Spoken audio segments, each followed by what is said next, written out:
Hey guys, it's Christina. Welcome to my channel, or welcome back, and welcome to this week's video. I don't quite know what to call this. I think I'm gonna end up calling it like realistic meal prep, how I like to meal prep, something along that lines, because it's going to be some ideas and recipes that I like to use as a way to make my life easier, but it's not necessarily the traditional, okay, I'm gonna batch make 4 meals and put them in Tupperware and then I could take them to work Monday through Thursday, like type thing.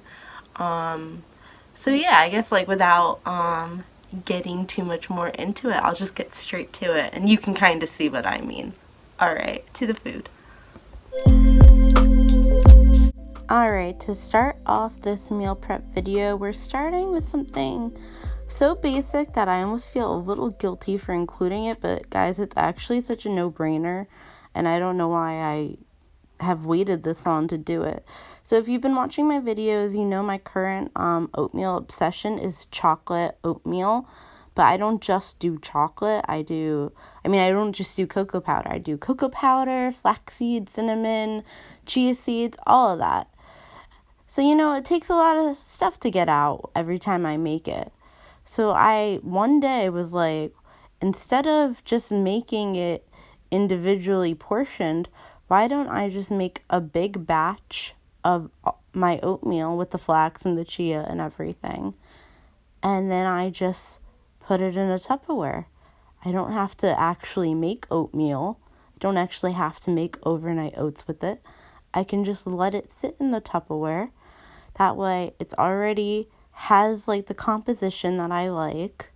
It's shelf stable for the most part. Flaxseed should kind of be refrigerated, but like as long as you use this within a year, I think you're going to be fine.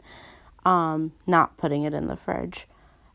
And then I also then have the choice to do what I want with it. I can make regular oatmeal with this on a stovetop, microwaved, or I can do overnight oats, which I'm showing you here, but also I could do baked oats as well. The possibilities are endless. And I'm telling you, like having it actually in the Tupperware makes you want to eat it so much more. Like I just had it for a snack one day because it was the only thing chocolate in the house. It's actually a game changer. But all right, here's me actually narrating how I am making this. So I take my pre-mixed oatmeal and I just kind of give it a little bit of like a stir just to make sure everything has the right amount of everything I want. So I put about half a cup, a little bit more than half a cup, into a container. And then I'm going to be making overnight oats in this recipe. So all that's left to do is literally just put your plant-based milk of choice. I'm using almond milk. I like almond milk for oatmeal for the most part, just because I feel like oat milk with oatmeal ends up being a little bit much. But you'll see, I will actually end up adding some oat milk to this later on. But yeah, it's that simple. You just put your almond milk or plant-based milk in, give it a stir, and then also add your sweetener of choice. I used maple syrup, and that's what it looks like before it goes in the fridge. Since I use a fair amount of chia seeds in my oatmeal mix, it actually ends up kind of being like a oatmeal chia pudding hybrid. And it's so tasty, and this is why I actually end up adding oat milk after it's been in the fridge overnight, because at that point it's less oatmeal-y, so I feel like the oat milk doesn't actually do that thing where it's like too much oat flavor, if that makes sense. I think it's honestly all in my head, but you know what? I like doing it this way, and it likes me doing it this way. That doesn't make any sense. Anyway, so after it's been sitting overnight, just add some more milk to get it to the texture you like. And then I decided I was going to use strawberries as my fruit of choice. And yes, I know it is concerning if all these strawberries are going to fit in to this container. And guess what? They do. They do fit. I was actually very proud of myself. You could tell I was apprehensive if it was going to fit, so that's why I started off with half. I think this was about maybe 4 or 5 strawberries chopped up. into little bite-sized pieces, or even smaller than bite-sized, honestly. And then, yep, I just put that into my oatmeal chia pudding hybrid. You could probably do this the night before, like when you actually add the milk to the oats at first, but I think I like it better this way. I mean, I haven't tried it the other way, but like, just look how good that is. Nothing beats fresh strawberries and chocolate, except fresh strawberries, chocolate, oatmeal, and dark chocolate chips. So that is also what I'm doing. I'm adding some dark chocolate chips on top, and that was my breakfast that day. And because the mixture was already pre-made, this took no time at all for such a gorgeous, delicious breakfast. So for the next recipe, we're still keeping oats involved, but it is an actual recipe this time. I am turning on the oven. I am actually cooking in some capacity. We are just making a very basic granola. If anyone saw one of my What I Eat in a Day videos, I mentioned that making granola always seemed very tedious and intimidating to me because I don't like baking, and the idea of like needing to measure everything kind of like just makes me not thrilled to do it, to be honest. But then I realized after I did my stovetop granola that nothing is actually going to go wrong if I do not measure that much and then put it in the oven. Like, it's not like you're making cookies that need to rise or like a cake or anything like that. It's just granola. What's going to happen is you're either going to have too much liquid or you're not going to have enough. Or you're going to burn it. Or you're going to undercook it and you just put it back in. So as long as you can avoid making it too dry and burning it, I think you're good. So with that in mind, I set off to make a giant batch of granola.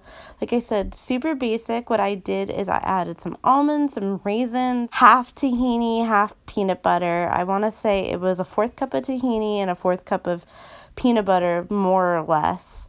But I didn't really like try to measure. If you see, I used measuring cups to just see like kind of roughly where I was. So I would say 3/4 cup of almond, 3/4 cup of raisins as well if you need a measurement, but like I definitely wasn't exact about it. And then as far as other liquid was concerned, it was still a little dry in my opinion with just the tahini and the peanut butter. So then I added a little bit of oil till it got that texture that you can see there. And then I also added maple syrup as a sweetener, and that definitely really helped it get to the texture that I felt I would like, where it's crumbly but it's clumping already. If you actually stuck it together, it would kind of stay together. But yeah, not like soaking wet or anything like that. And you know, you got to give it a smell test. That's how I knew I added enough cinnamon. I don't know if you saw, I also added salt. I want to say if you need a measurement, I used about 1 to 1.5 teaspoons of salt for 6 cups of oatmeal. Not 6 cups, 3 cups. Well, 6 cups would have been a lot. But then after I had my granola mixture all together, I added it to a lined cast iron skillet. And I did a cast iron skillet because from what I've read, like the trick with granola is like to kind of like when you bake it to keep it as like bunched up together as possible. And I just thought that would be a lot easier to do it if I did it in a pan like this versus like a sheet pan. I think like a regular cake pan or like baking casserole dish too like would work, but I think I like using my cast iron for everything, so that's what I did. So then after that was in the cast iron, I was ready to put it in the oven. I baked it in the oven for about 35 minutes at 350 degrees Fahrenheit. I will say I don't think my oven is calibrated properly, so I think anyone who has a decently calibrated oven, maybe closer to like 25 minutes would be good. And then I did a cardinal Since I did not fully wait for my granola to cool before bunching it up, I think it was cooled about 30 or 45 minutes, and it seemed like it was staying together, so I thought I was in the clear. But you could see it does end up getting decently crumbly, which isn't really a problem to me. If like you're making this granola to take on the go with you, then I would like for sure give it almost like a full overnight. Just let it sit there overnight and then break it up, because then you'll get like actual chunks that like you could eat like granola bars. But I kind of just like this for breakfast with some like yogurt or cereal, so it's okay that way. So for my next meal prep idea, we're actually venturing into drink territory.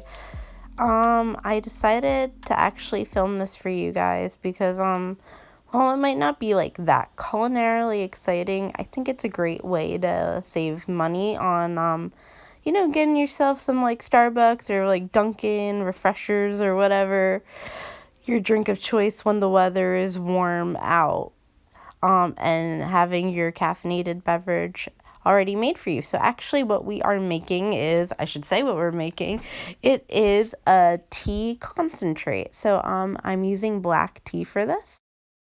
And as you saw, what I did is I got the water, it was 2 cups of water, up to almost boiling but not quite, turned the heat off, and then put 12 black tea bags in to steep, and I let it steep for about 2 hours. You could use any type of tea that you like. I decided to just keep it basic and do black tea since this was the first time I was making it. And then here we are after around 2 hours. I take all the tea bags out and just, I also squeeze the tea bags to get all the liquid out. It is a tea concentrate after all, so we gotta make it as concentrated as possible. And yep, that's literally it. So when you've done that, just put it in your jar of choice. This is a YouTube video, so of course I'm using a mason jar. And then you have your tea concentrate, and when you're ready for some iced tea, all you need to do is add 2 tablespoons of concentrate for every 8 ounces of liquid. I just use water most of the time, but oat milk would be delicious. And it's that simple, perfect iced tea. Feel free to add lemon, any fruit of your choice, sweetener of your choice, spices if you want to get like a little chai flavor going on. It's your drink. Do what you must. Ooh, lemonade would be delicious. So one day what I did is I actually did some blueberries. Looking back, I wish I had muddled the blueberries. I kind of eventually muddled them with my straw, but I wish I had actually taken a muddler and muddled them. But yeah, I did some blueberries, I did a little bit of the concentrate, and then just some water. But I actually really love this for work. Like, I'm showing this at home right now just so you guys can see it. But I love this for work because during the winter, warm tea was my beverage of choice for the afternoons. But now that it's hot out, I don't want warm tea. I want something cold, and this is perfect. And we're going to close off this video with a Instapot 15-minute chili. And chili doesn't scream springtime, which we are in now, so I decided to make it a little bit greener, a little bit more springy by doing a mixture of white beans and split peas as my protein. Of course, the split peas start off a gorgeous green color, but don't end up that way, unfortunately. We'll also have all the classic chili spices, some cumin, some chili powder, some coriander, and some smoked paprika as well. Also, I had not enough garlic to add in fresh, so I also added some garlic powder as well. So on the saute function in my Instapot, I have some jalapenos, some white onion, my seasonings that I mentioned, sauteing away in the Instapot, and then I add some split peas, a can of white beans of your choice, and then some water and bouillon paste, or you can also use veggie stock, whatever you have. And I'm doing this in my Instapot because it's super quick, but if you don't have an Instapot, do not worry, it is very doable on the stovetop and wouldn't take that much longer. It would probably take like 30 to 40 minutes on stovetop, but on the Instapot, it's only going to take 10 to 15, depending on how you like the texture of your chili. I did 15 minutes on manual on my Instapot, and it came out a little bit more soupy than a traditional chili, so if you don't like that, I would recommend 10, but like, can you beat that? 15-minute chili, one pot, and it can be served a variety of ways over rice, like I had it for dinner after I first made it. It could be served just by itself with a tortilla on the side, potatoes, chips, and an endless choice of toppings that will keep the meal interesting and something you'll want to eat for days. And there you have it, guys. That is 4 ideas / recipes that I use to make my life easier. So yeah, like I said, maybe it's not the most traditional meal prep in the sense, but like based off my last meal prep video, I'm realizing like traditional meal prep doesn't really work for me. I think I noticed it wasn't so much that I need meal prep to help me cook, because I think a lot of people use meal prep as a way to like kind of stop them from eating out, or to just like help them when they don't have time to cook. And I do have time to cook and I enjoy cooking, so I think that's why meal prep doesn't totally work for me. But I think what does help me is I have a lot of things that I like eating that sometimes there's honestly I don't even have 5 minutes to make them. Like if they take 5 minutes, like I literally don't even have that time. Like the oatmeal, like I actually think having all of that pre-mixed really does help me a lot. In terms of making overnight oats, it's like super simple to just be like, oh crap, it's like past midnight and I don't even know what I'm gonna eat for breakfast tomorrow. Let me just like do a quick scoop of that, put some milk in it, and like there we go, it's breakfast for tomorrow. Versus like me having to like haul out like 6 to 7 ingredients just to make some oatmeal, which I mean, like I love it, but like, you know, like when I want to go to bed, that's not what I want to do.